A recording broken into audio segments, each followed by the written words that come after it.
tudo bem aí com você?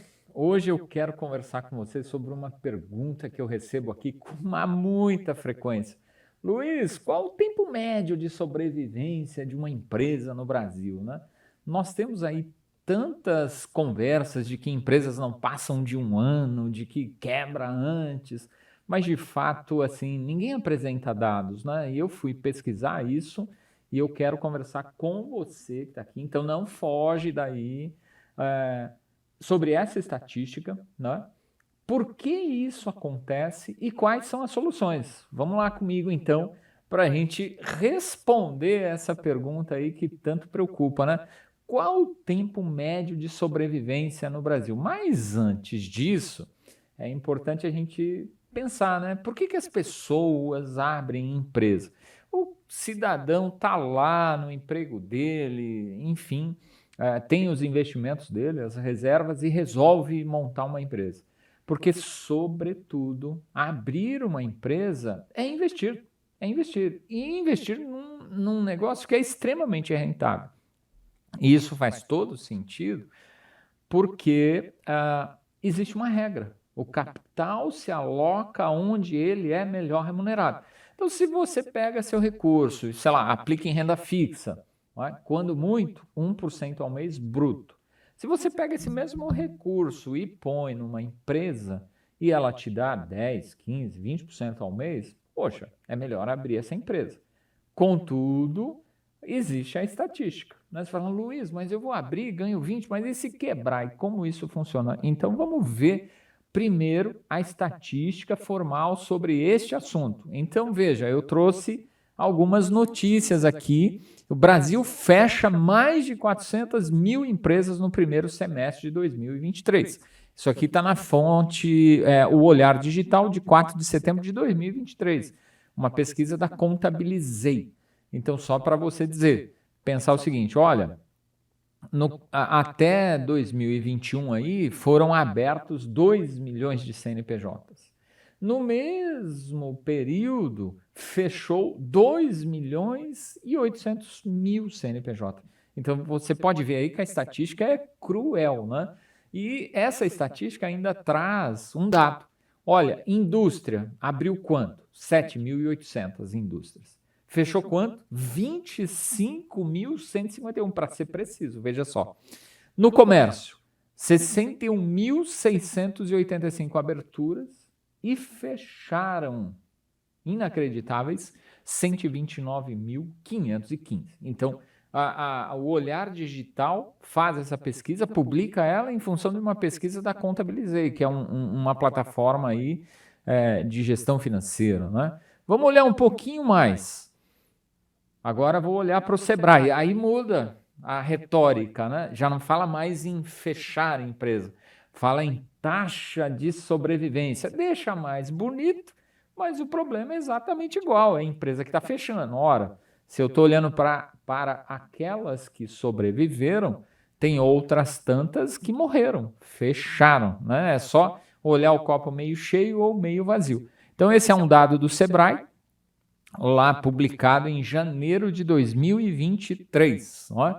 E ele fez um estudo depois de 5 anos. Veja, sobrevivem 29% dos MEIs, 21,6% das MEs, das pequenas empresas, e também inacreditáveis só 17% das EPPs, nas empresas de pequeno porte.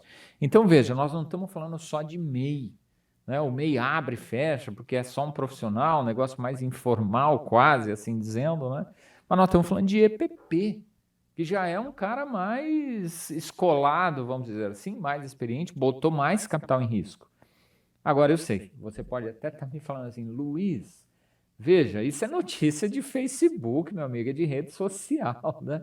Então, para você não ficar com essa dúvida, me acompanha aqui na tela, eu até vou olhar para cá. Eu trouxe aqui para você o relatório técnico do Sebrae. O que é o relatório técnico do Sebrae? O Sebrae foi lá, pesquisou os dados CNPJs criados de 2017 até 2021 e fez um cheque em dezembro de 2022.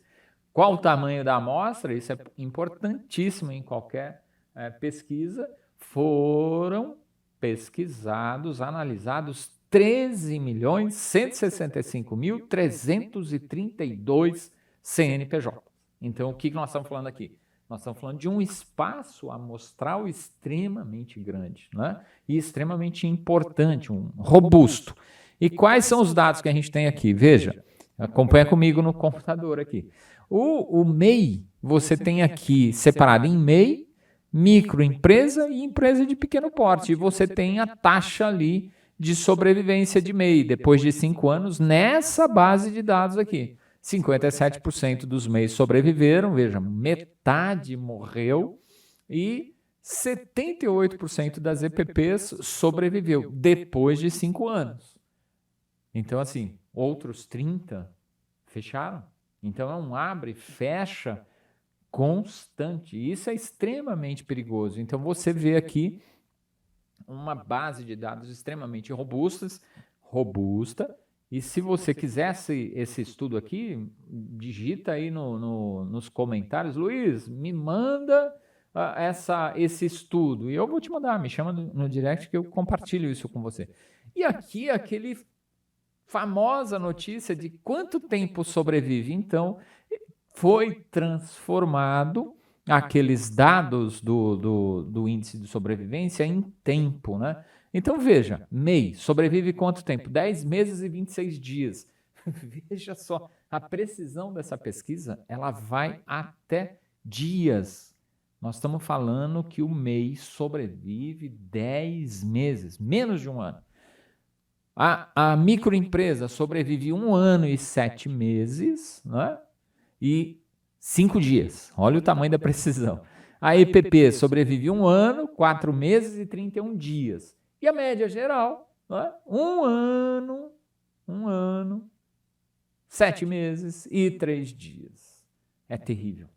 Na minha visão, isso é terrível. E você aí que está pensando em abrir, não é para te assustar. Não é esse meu objetivo. Meu objetivo é compartilhar com você esses dados e te dar o caminho para você poder alocar o seu capital onde ele é muito melhor remunerado, mas alocar de maneira certa, para você não fazer parte dessa estatística que você acabou de ver comigo, né? Então, vamos olhar um pouco. Eu não sei, aí você está me ouvindo, aqui tem gente do Brasil inteiro me ouvindo, mas eu moro no estado do Mato Grosso do Sul. Então, talvez você que é do Mato Grosso do Sul está me ouvindo, mas aqui a realidade é diferente, aqui é agronegócio. Então, eu trouxe aqui, não só para você do Mato Grosso do Sul, mas para você do Centro-Oeste, né? A gente está inserido nessa realidade regional. Qual o índice de sobrevivência na região Centro-Oeste? Das MEIs, das médias empresas e das EPPs. Então, acompanha comigo aqui na tela do meu computador. Você que é do Mato Grosso do Sul, veja. As MEIs sobrevivem no Mato Grosso do Sul 11 meses e 1 dia, menos de um ano. Eu fico entristecido com essa situação. As microempresas, nós estamos falando de alguém que já colocou mais capital que um MEI, nós estamos, de repente, aí, microempresa tem um comércio, um pequeno comércio, alguma coisa mais robusta, ela sobrevive quanto? 1 ano, 6 meses e 18 dias. E as EPPs, que nós estamos falando de gente que colocou mais capital, porque para abrir uma EPP, o negócio já é um pouco maior, mas assim, 1 ano, 3 meses e 27 dias. Gente, na minha cabeça isso é terrível. Por quê? Porque é um tempo muito curto de sobrevivência. Eu, como alguém de finanças, que venho nesse mundo aí desde os 14 anos em escritório de contabilidade, eu fico pensando, gente, não pode acontecer um negócio desse, né? E o espaço amostral é muita empresa, não é uma conversa, não é uma notícia de Facebook, não é um fake news. Nós estamos falando de 13 milhões de CNPJs pesquisados num espaço de tempo de 2017 a 2021. Então não é brincadeira, não é narrativa, não é retórica, é fato. É fato. Então a questão é, por que isso acontece, né? Olha aí, o vice-presidente da Contabilizei trouxe uma fala dele no conjunto dessas pesquisas todas, né? Ele diz assim, ó, foi um período que trouxe várias dificuldades impostas à gestão financeira. Ok, quando ele está falando em período, imagino eu, ele está se referindo ao período da pandemia. Mas aposto que se a gente voltasse no passado, antes da pandemia, o número não seria muito diferente. Ó, e se a gente pegar agora, pós-pandemia, daqui mais uns 5, 6 anos, fazer o mesmo tipo de estudo, também não vai ser diferente. Por quê? Porque o problema, como ele disse, gestão financeira. Essa é realmente a grande questão e é isso que eu quero te alertar. Bom, até aqui a gente viu o problema. Talvez você está aí, está assustado, falou assim, Luiz, eu estava pensando em abrir uma empresa, agora não vou abrir mais. Não faça isso. Né? Não faça isso. Mantenha seus planos, não é? Até porque, como eu comecei, lembra da frase que eu comecei? O capital se aloca onde ele é melhor remunerado. E abrir um negócio próprio é uma boa forma de remunerar bem capital a longo prazo. Só que você precisa ter cuidado. Essa turma aqui que abre, que fecha, né, e tão rápido assim, ela foi descuidada com alguns aspectos. E você que está aqui comigo vai ficar sabendo quais são esses aspectos. Por que eu falo assim, eu fico extremamente entristecido quando eu olho essas estatísticas? Porque assim, puxa, a pessoa está lá, criou uma reserva dela, a duras penas, fez lá um colchão financeiro, ou está lá num emprego bem remunerado, ou mais ou menos vai poupando, e ela tem um sonho, ela fala, cara, eu quero melhorar de vida, eu quero isso, quero aquilo, e vai investir.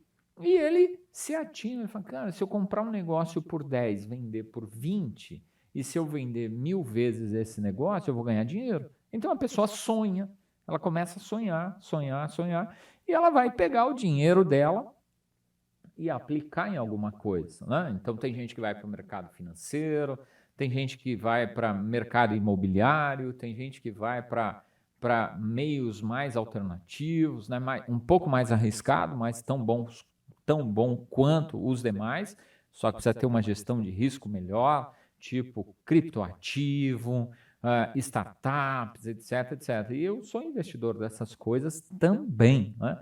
Mas aqui vamos se referir à empresa. A pessoa tem um sonho, pega o recurso e abre uma empresa. Quando ela abre uma empresa, ela faz investimentos onde? E eu vou te acompanhar aqui na minha tela para você não se perder.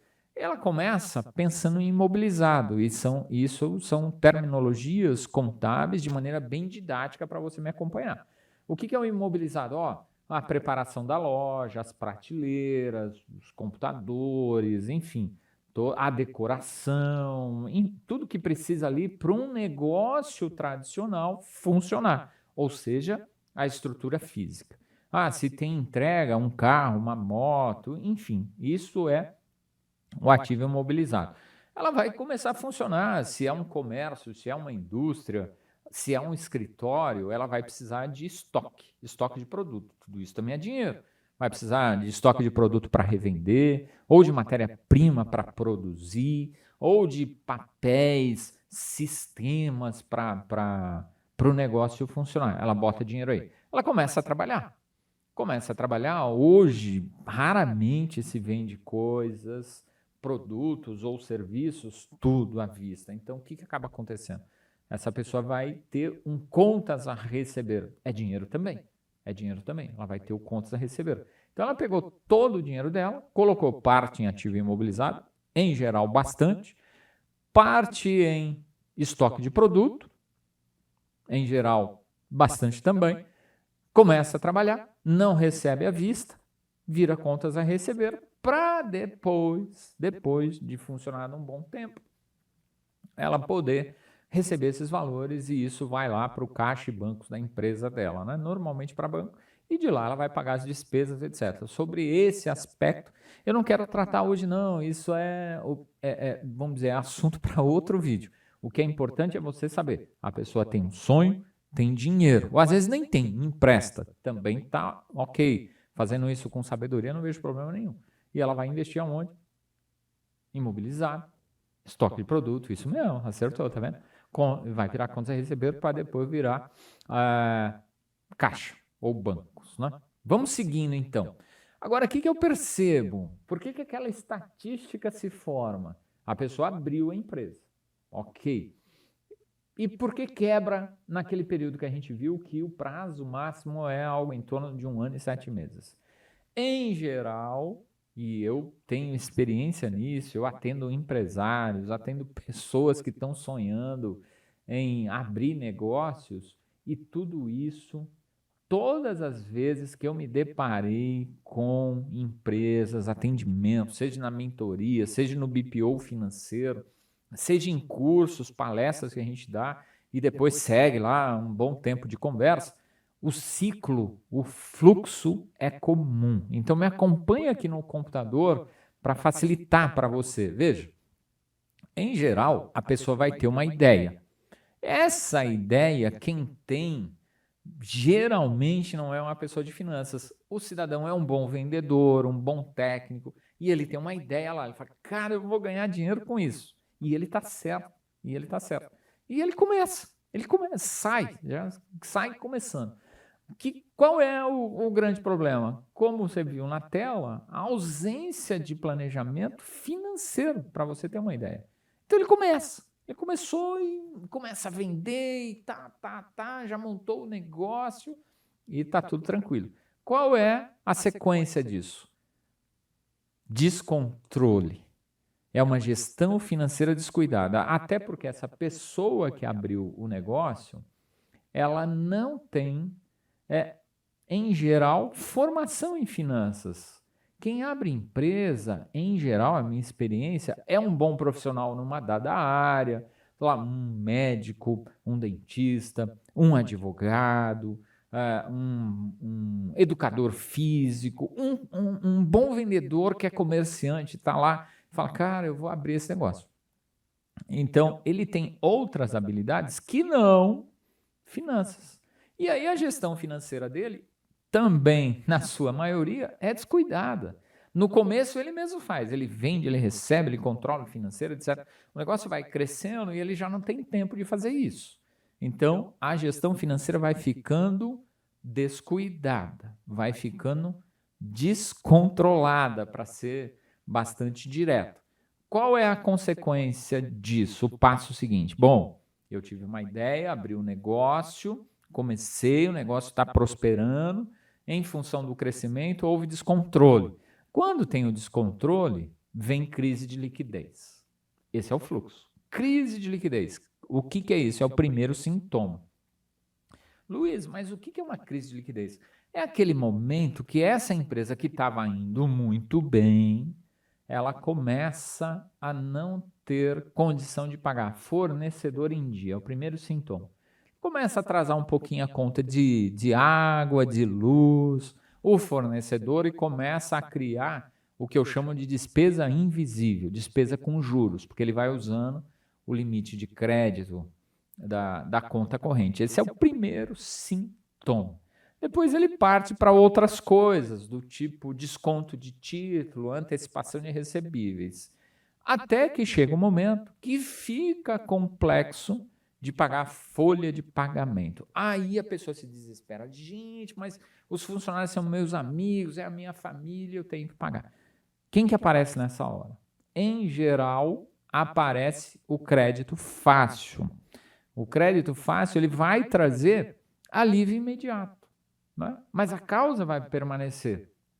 E talvez você esteja aí se perguntando, Luiz, mas o que é crédito fácil? Vou ser bem claro com você. É o banco, o gerente do banco. Ele vai lá e pamba, te oferece crédito.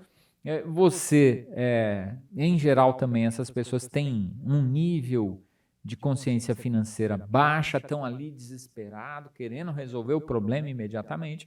Ela vai e assina ali, concorda, mesmo que digitalmente, com o primeiro empréstimo.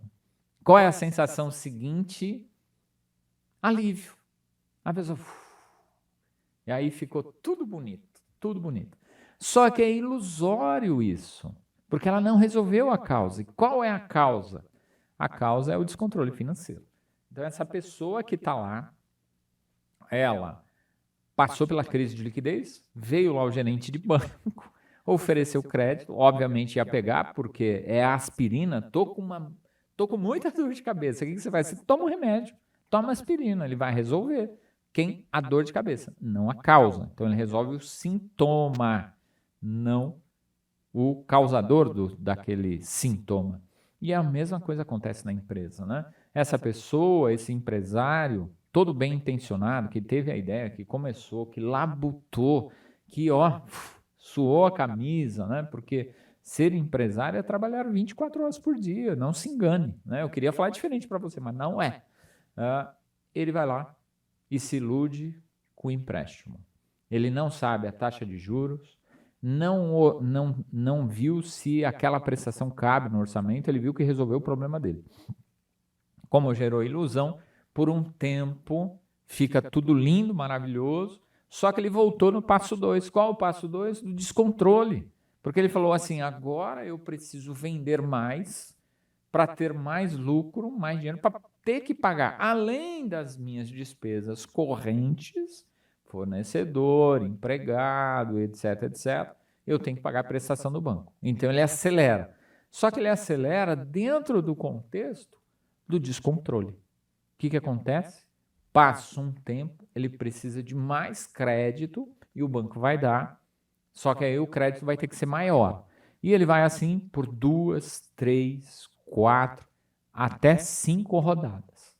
Quando chega ali na quinta, sexta rodada de tomada de empréstimo, que ele pega um para pagar o outro que já está vencendo. Aí ele se estrangula e entra naquilo que eu chamo de insolvência para alguns. O que é um insolvente? É aquele cara que já não tem mais condição de pagar, ele não tem nem patrimônio. Se ele vendesse tudo, ele não pagaria a dívida. Consequência, fecha a empresa. Faz parte lá daquela estatística. Então, para você que está aí me ouvindo, está pensando em abrir a sua empresa, ou mesmo você que já abriu e está se vendo naquilo que eu estou falando aqui, você fala, puxa, o Luiz está falando comigo. Então, fique atento, muito atento a isso, que esse é o ciclo. Então, você tem que ir lá interromper o ciclo, para você que já está dentro. Para você que ainda não entrou, você tem que melhorar o seu planejamento financeiro, tá?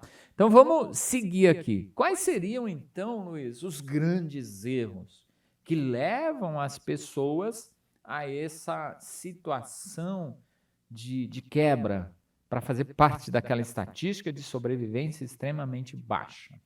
Vamos lá ver alguns dos grandes erros, pelo menos aqueles que eu acho, né, que a literatura nos informa, né? Eu trouxe 3, só 3, para a gente não ser muito extenso nisso, né? Primeiro deles, superdimensionar a estrutura. E o que é o superdimensionar a estrutura? É aquilo que é visível aos olhos. Deixa eu tomar minha água aqui, um pouquinho só. Superdimensionar a estrutura tem a ver com o nosso jeito latino de que as coisas têm que ser grandes, têm que ser muito bonitas. Ou faz perfeito ou não faz. Eu concordo com isso em partes, mas também precisa ver o volume de caixa. Então, o que acontece? A pessoa superdimensiona a estrutura, ela vai, procura o melhor ponto, faz a decoração, enche o estoque até limites que nem precisariam, né?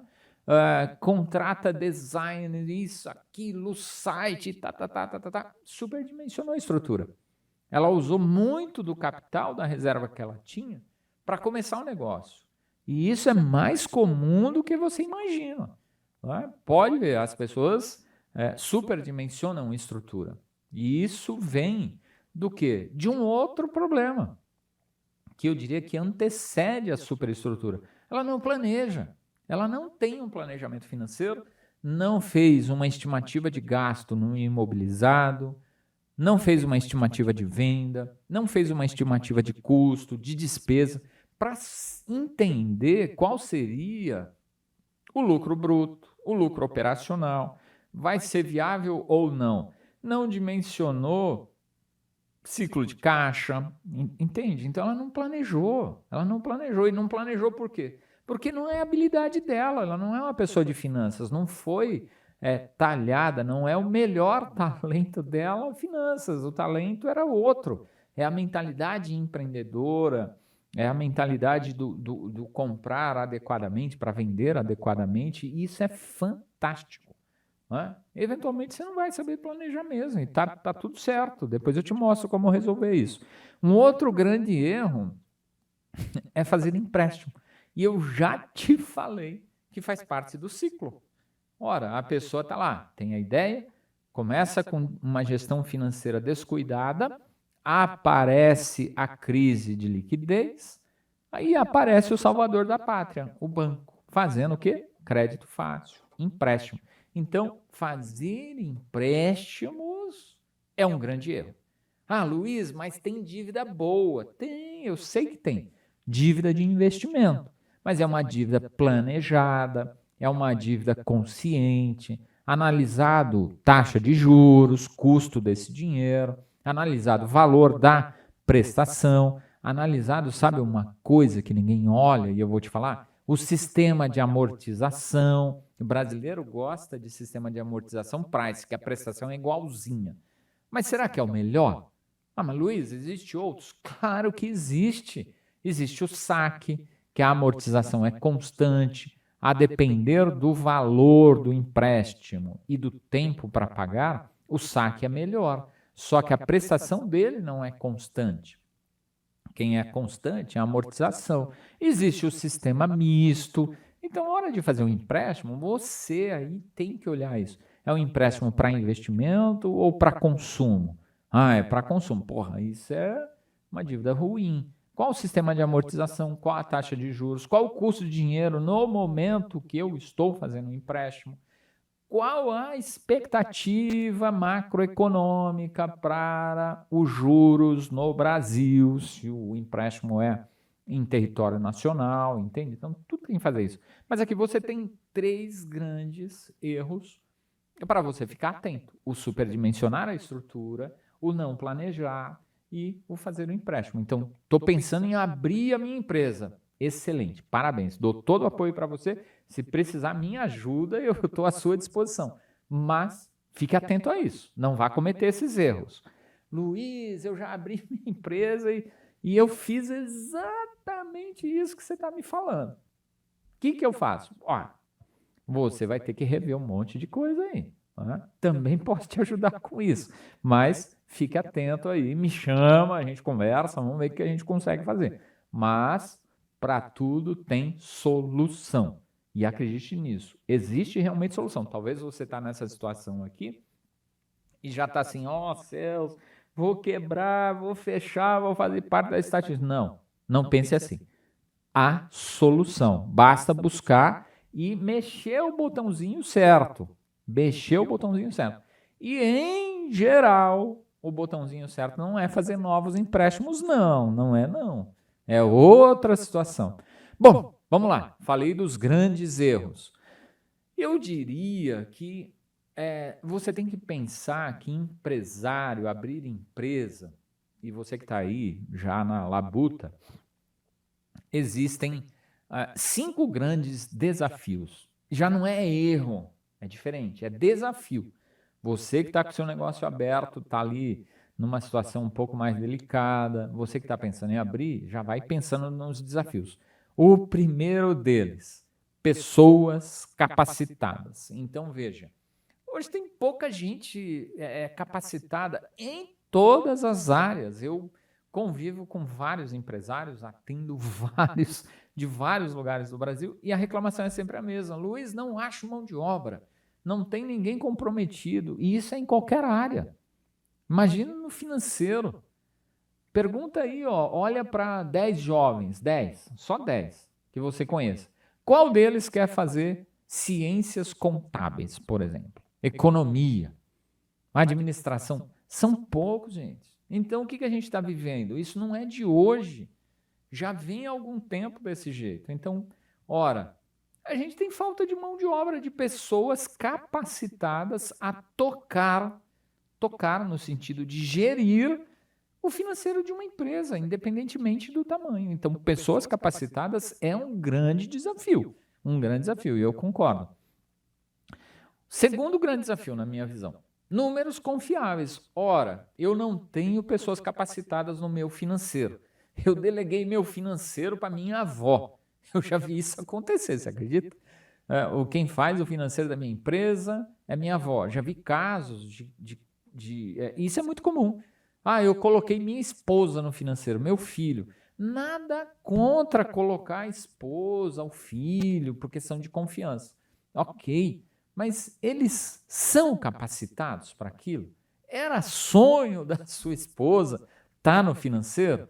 Ou era sonho dela fazer outra atividade que não está aí na sua loja, no seu comércio, enfim, fazendo financeiro? Sim. Então, se você não tem pessoas capacitadas, e confiança não é capacidade. Confiança é outra coisa. Confiança, na minha visão, é ética. Eu sou ou não uma pessoa confiável, independe de eu ser. Eu posso ser confiável e não capacitado para fazer uma cirurgia em você. Concorda comigo? Eu sou da sua confiança, você está aqui comigo. Mas você me deixa fazer uma cirurgia cardíaca em você? Claro que não. Eu não iria fazer isso, mas no financeiro isso acontece. Percebe? Porque a pessoa é confiável, eu coloco ela lá. E ela não te entrega números confiáveis. Então você olha para os seus relatórios quando tem e fala assim, cara, não confio nesse número. Aí, sabe o que acontece? Muitas vezes eu já ouvi isso, né? Eu vou pelo meu feeling. Meu feeling é extremamente aguçado. Ele não me deixa enganar. Ora, para com tamanho volume de informação, a gente precisa ter números confiáveis, né? Outra coisa, não tenho pessoas capacitadas, não tenho números confiáveis, eu não tenho um orçamento. Não tenho. Eu trabalhei mais de 20 anos em empresas grandes. Processos orçamentários, ou seja, o que a empresa quer, começa em junho do ano anterior. Então, agora nós estamos em fevereiro. Ali por volta de maio, junho, principalmente as multinacionais, elas começam a montar o orçamento para o ano seguinte, ou seja, para 2025. Eu estou gravando esse vídeo aqui em 2024, né? Só para te dar uma referência, porque eu não sei quando você está assistindo isso. Então, elas começam a fazer o orçamento para o ano seguinte. Mas como assim orçamento, Luiz? Começa a estimar quantidade de vendas em unidades, preço, custo, despesa operacional, quantidade de funcionários para ter salários, encargos e assim vai, para ver quanto vai dar na última linha. Luiz, mas eles estão sonhando. Pode ser que estejam, mas está escrito. Depois disso aprovado, vai para as unidades de negócio para fazer aquilo acontecer. Então, orçamento, claro. É difícil de encontrar uma empresa pequena, média, um profissional aí que tenha um orçamento claro. Se ele não tem orçamento, ele não vai ter monitoramento. É como se eu saísse para fazer uma viagem de carro para um lugar que eu não conheço. Então, eu não boto o roteiro no meu GPS, seja ele qual for. Se eu não botei o roteiro no GPS, eu não consigo saber se eu estou indo pelo caminho certo, se eu estou indo na velocidade adequada, se tem bloqueios, pista ruim, enfim. Eu não tenho monitoramento. Se eu não tenho monitoramento, eu fico à mercê do vento, vamos dizer assim, do que vai acontecer, né? É aquela música aí que a gente ouve falar muito do Zeca Pagodinho, né? Deixa a vida me levar, vida leva eu. Eu até acho que isso é legal, assim, para a pessoa e tal, mas no mundo empresarial, deixa a vida me levar, vida leva eu, pô. Aí eu vou te lembrar de uma música mais antiga ainda, acho que é do Geraldo Vandré.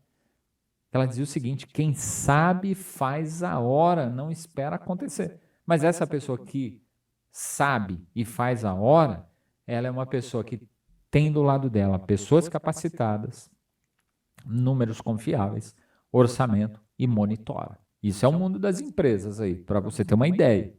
Não é? Por fim, um desafio é valorizar os números na decisão. Não é para decidir na base do feeling. Você pode até fazer isso nos investimentos, não é? Nos investimentos. Mas mesmo assim você vai ter que ter números ali para decidir. Você precisa ter um mínimo de base de dados para você decidir. Senão, a chance de você fazer uma grande besteira é enorme. Eu tenho medo de dizer isso, mas ela vai ser enorme. Esse é um fato. Né? Então você que está aí agora, olha aqui para essa telinha que está aí, que você vai ver pessoas capacitadas, números confiáveis, orçamento claro, monitoramento e valorizar os números na decisão são desafios para você que já é empresário, esse é um fato, ou para você que está pensando em começar, tá? Ah, Luiz, mas como eu resolvo isso? Calma. Calma. É a ansiedade, né? A gente está com tanto problema que quer resolver amanhã. Agora, veja, se você já está nessa seara, você levou bastante tempo para chegar onde chegou. Para sair, o tempo vai ser o mesmo, mas eu tenho convicção que sai disso. Né? E mais do que isso, eu não quero ser aqui parecer arrogante, nada disso. E quem me conhece pessoalmente sabe que eu não sou assim. Mas eu posso te ajudar com isso. Né? Aqui eu estou dando só uma instrução para você, vamos dizer assim, tomar a vacina, tomar o antídoto e não cair nesse buraco, tá? Então eu já falei dos grandes erros e dos desafios. Né? Vamos falar um pouquinho assim, como que eu saio disso? Tu vai ter que melhorar, aumentar as suas habilidades financeiras. Não tem remédio grátis, não tem lanche grátis. Luiz, mas o que é habilidade financeira, Luiz? Assim, teria várias, mas eu vou colocar aqui algumas habilidades técnicas para você que está aí já no negócio ou pensando em abrir. Veja, uma habilidade básica que às vezes as pessoas nem fazem na pessoa física é a gestão da conta corrente bancária. Você tem que saber, no mínimo, o que entra e o que sai da sua conta corrente bancária. Esse é um fato. Você tem que ter isso anotado em algum lugar. Ah, mas esse negócio de anotar toda vez isso, toda vez... Não tem jeito. Quer emagrecer, tem que reduzir a ingestão de calorias, tem que fazer atividade física. Não tem jeito, tem pressão alta, tem que tomar remédio, em finanças é igual. Tem que anotar, tem que registrar. Né? Ainda mais em empresa que tem regulamentação, tem tributação, tem uma série de situações. Tem que fazer conciliação bancária, ou seja, se você está anotando lá, aquilo que está no seu controle é aquilo que está no banco. Eu já peguei situações de empresários que me disseram assim, não, está tudo registrado, não sei o quê. A hora que você vai ver, conferir, conciliar isso com o banco, não tinha as taxas bancárias, não tinha os débitos de juros, não tinha as taxinhas de PIX, disso, daquilo, ou seja, isso estava invisível, não estava no radar dele. E tudo isso é despesa, é saída de dinheiro. Depois não sabe por que acontece aquela história, né? Acabou o mês, ou melhor, acabou o dinheiro e não acabou o mês ainda. Por isso, gente, não tem não tem como fugir disso. Outro ponto, plano de contas. Luiz, o que é isso? Ora só, além de saber o que entrou e o que saiu, você tem que saber a origem e o destino desse dinheiro. Isso aí a gente chama de plano de contas. Para que isso? Vamos falar que é um desenho, né? Categorizando todas as entradas e todas as saídas, de maneira que você possa, numa única página, saber quanto foi sua venda, quanto é o custo, quanto e para onde e quais foram as suas despesas, de maneira a você saber o lucro bruto, o lucro operacional e o resultado final depois de receitas e despesas não operacionais. Ah, mas Luiz, quem faz isso? Ora, isso é atividade aí de contador, essencialmente prerrogativa de contador, né? Elaborar um bom plano de contas. Eu faço isso a 4 mãos com os clientes que a gente atende, né? Por quê? Em geral, eu tenho uma boa visão de negócio, né? De finanças, né? Dado há mais de 18 anos de experiência. Então, mas eu não estou imerso naquele negócio que eu estou começando a atender daquele novo cliente. Então, nós sentamos juntos e discutimos qual o melhor plano de contas, né?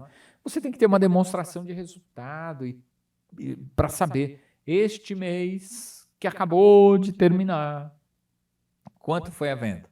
Quanto foi o lucro bruto? Quanto foi o lucro operacional? Quanto foi o resultado final? E isso tem que ser comparativo um mês após o outro. Tem que ter minimamente uma análise vertical, uma análise horizontal. Não tem como fazer menos. Ah, Luiz, eu não sei nem o que é demonstração de resultado. Então, deixa eu te falar. Você está numa situação difícil. Difícil. Já deixa aqui nos comentários, me chama para a gente conversar. Isso aí é básico. Não estou fazendo isso, vai fazer parte da estatística. Não estou aqui, como diz, jogando praga se fosse minha mãe. Não, não é. Eu estou te alertando. Eu sei o que vai acontecer, e acredite. Né? E por fim, hoje a gente ouve falar tanto em ROI, principalmente nesse meio digital. Ah, quanto é o ROI? Né? Cara, tu tem que saber primeiro o ROI do seu negócio. Quanto dá de lucro e quanto eu tenho de investimento em todo o negócio, entende? Então, isso é habilidade financeira. Aí você está assim, Luiz, eu não sei o que é isso. Eu imagino, porque a pessoa que abre negócio, como eu falei, é um bom vendedor, um bom profissional, um bom técnico. Viu que se ele escalasse o negócio, ele iria ganhar mais, mas começou com tudo aquilo que eu falei até agora, né? Então, nesse aspecto, você não precisa saber. Essa é a verdade. Aliás, você precisa ter consciência. Você não precisa saber fazer. Então, é diferente. E existe solução para isso. Habilidades financeiras. Também existem habilidades emocionais. Não é o meu objetivo discorrer sobre esse assunto.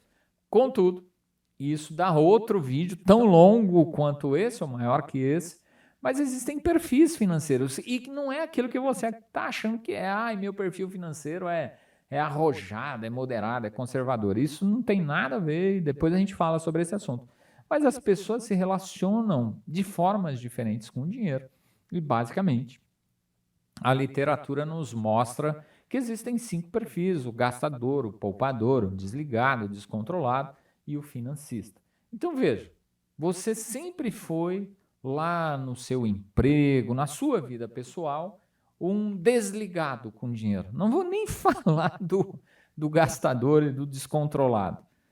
Você era um desligado. Então, dinheiro para você não era importante. Se tem bastante, ok. Se tem pouco, ok também. E vamos que vamos.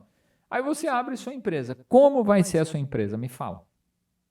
Vai ter esse perfil de desligado para com dinheiro. E isso replica para os colaboradores. Então, você tem que ter essa noção. Quem sou eu financeiramente? Né? O mesmo vale para um gastador. Ah, o poupador é o melhor. Mas não sei, é tão morrinha, é tão mão de vaca, como é chamado, né? Que ele não vai querer investir em publicidade, em divulgação, em bons funcionários, não vai querer pagar bons salários, etc, etc. Não vai querer ter sócio que complemente ele, né, as habilidades que ele não tem. Enfim, só para você ter uma ideia, tem que olhar qual é seu perfil financeiro também. Eventualmente, alguns perfis, eles têm mais dificuldade em tocar negócios, eles têm habilidades de empreendedoras, são destemidos, são arrojados, pensam fora da caixa, para dizer assim, mas quando ele vai para a gestão financeira do negócio, ele se perde. Por quê? Porque o perfil dele não colabora, então ele tem que estar consciente qual é o meu perfil e quem que eu preciso chamar para me ajudar aqui. Esse é um fato. Aí você fala, mas Luiz, você acabou de falar que existe um desafio, pessoas capacitadas são pequenas. É verdade, é verdade. Os capacitados, os habilidosos com isso, você consegue trazer como funcionário, como sócio, como um prestador de serviço. Vai te custar? Lógico, coisa boa não é tão barato que coisas ruins, né? Então, veja que esse é um detalhe interessante. Vamos falar um pouquinho de solução. Luiz, como que eu resolvo isso? Eu diria assim, terceirizando o financeiro. Terceirizar o financeiro, Luiz, existe isso? Claro que existe. Assim, a gente passou pelo tempo, né, da terceirização da limpeza, aí veio terceirização da entrega. Os primeiros projetos de terceirização, eu me lembro aí, eram terceirização de vigilância de banco. Lembra os vigilantes em banco? Então, os vigilantes em banco, eles não eram funcionários dos bancos, ele era de uma empresa terceirizada e que fazia esse serviço de vigilância armada em banco. Depois isso foi evoluindo, evoluindo, evoluindo, e hoje a gente tem, inclusive, a terceirização do financeiro. E como você vê aqui na tela, me acompanha aqui, você deve ouvir alguma coisa do tipo BPO, né? Porque, Luiz, mas é BPO. Por que fala BPO, tudo que eu uso? Porque essas três palavras, elas são pronunciadas em inglês, porque vem o B, o P e o O, aqui para o português, eles são as iniciais dessa palavra, do Business Process Outsourcing, né, que na verdade é terceirização. Então, terceiriza seu financeiro. Né? Na minha ótica, né, é melhor a pessoa que faz BPO financeiro, ou que se propõe a fazer, ela tem habilidade, ela tem experiência, ela só vive daquilo, ou melhor, ela só vive aquilo. Ninguém que trabalhe com BPO são pessoas que não gostam. Eu tenho uma empresa que faz serviço de BPO financeiro. Então, mas por quê? Porque eu gosto disso, eu tenho habilidade com isso, eu faço isso desde que me conheço por gente, vamos dizer assim, né? Então, veja, essas pessoas que estão aí para oferecer BPO financeiro, elas vão ter as habilidades que talvez você não tem, vão ter as habilidades que talvez as pessoas capacitadas que talvez você não consiga encontrar no mercado, né? Então, vou contratar alguém para o financeiro. Cara, tu vai contratar um auxiliar financeiro. Esse auxiliar você vai ter que treinar. Como que você treina alguém numa coisa que você não gosta, não tem as habilidades, etc, etc. Então, na minha cabeça, BPO financeiro é melhor tecnicamente, é mais barato, porque quando você traz um auxiliar financeiro, por exemplo, eu estou falando de auxiliar, eu não estou falando de supervisor, de coordenador. Ele não te custa só o salário, eu sei que você sabe disso. Ele vai te custar os encargos, né? 13º, férias, 1/3 das férias, vale transporte, vale refeição, papapá, e etc, etc, etc. INSS, FGTS, só para ficar em alguns, né? Enfim, via de regra, BPO, porque existe uma escala, vai ser mais barato. Vai ter mais habilidade para tratar desses assuntos com você e vai profissionalizar o seu financeiro. Então, veja, na minha ótica, o BPO financeiro consegue te ajudar bastante. Mas tem mentorias, tem isso. Também, mas a mentoria não vai fazer por você todo dia, todo mês, todo ano. Assim, minha prestação de serviço de mentoria. Eu acompanho, eu oriento, mas eu não coloco a mão na massa. Eu dou tarefas por um dado tempo, mas não ponho a mão na massa. Já a minha empresa de BPO financeiro, sim, ela põe a mão na massa, melhor, ela tira o financeiro de você e traz para a gente fazer. Assim, estou falando da minha, né? Lógico. Mas existem N prestadores de serviço. Talvez você não goste de mim. E está tudo certo. Então, procura um que vai te ajudar. Melhor você terceirizar e ter pessoas habilitadas, capacitadas e experientes do que você fazer parte daquela estatística que te mostrei inicialmente. Luiz, e o que faz um BPO financeiro, por exemplo? Cara, tem vários níveis de serviço e vai desde emissão de nota fiscal, programação de pagamento só para você fazer a aprovação, vai fazer sua conciliação bancária, vai fazer demonstração de resultado comparativa aí para te analisar, e tem os BPOs mais elaborados que vão fazer junto com você reuniões mensais para análise de performance. Por que eu falo isso? Porque se você ficar sozinho no seu negócio, dificilmente você vai tirar 2 horas por mês para analisar seus resultados de maneira macro. E ó, que eu acompanho empresários há muito tempo. Então, assim, dentro do meu contexto de prestação de serviço de BPO, a gente tem essa reunião mensal de análise da performance. Então, esse empresário que eu atendo, ele para.